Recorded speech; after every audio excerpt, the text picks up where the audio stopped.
Today I want to talk about the special session and the impact it will have on the Aztec Municipal School District. Though the special session is long past, as you all know, we will see a reduction in our budget. It could have been a lot worse, but any cut to education is never good. Fortunately for us and all of the districts in the state, we did not see any cash balance taken away. We will fight this again, as cash balance sweeps are not responsible nor are they justifiable ways for balancing the state budget. But we are being told that in the regular session coming up that once again they want to take our cash balances. This is nothing short of taking cash out of the hands of our students. The reason that districts have cash balances are as different as there are districts in the state. I could spend this entire talk explaining on how we use our cash balances and why it is essential for districts to have them for their students, but I will save that for another time. I will let you know that prior to the special session, a small contingent of our superintendents, along with our executive director of our association, met with the Legislative Education Study Committee and the Legislative Finance Committee. In this meeting, we provided them with a management plan on how we felt the cut to public education could be dealt with. We call it a management plan because in no way do we ever give permission for education dollars to be cut. We are already not sufficiently funded, but because we knew we were going to face cuts, we proposed a plan to the legislators that would offset the amount, control, and target the cuts.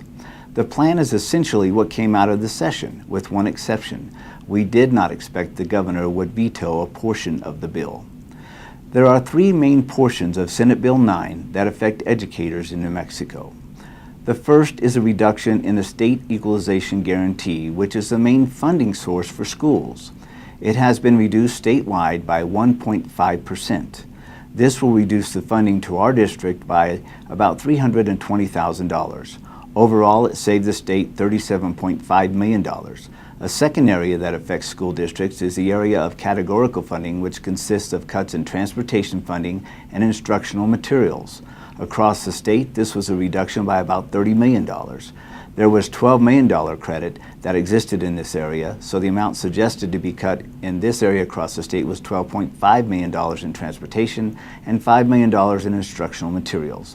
We will have a reduction in this funding for our district of about $160,000, so our total cut this year will be about $480,000. Finally, the other cuts that came to public education department programs below the line was about $22 million. It was this portion of the bill that the governor vetoed so that none of these programs will be affected. The public education department did face a 5.5% decrease like all other departments, so they did see a cut. As we get ready for the regular session, we know it's going to be tough, but we also know that recouping cash balances is not the answer. Our message will be clear. It is time for revenue enhancements and tax reform. We cannot allow our governor or our legislators to balance our budget off the backs of students by taking cash balances from our districts. In addition, we cannot take any more cuts, as we cannot cut ourselves to improvement in education in our state.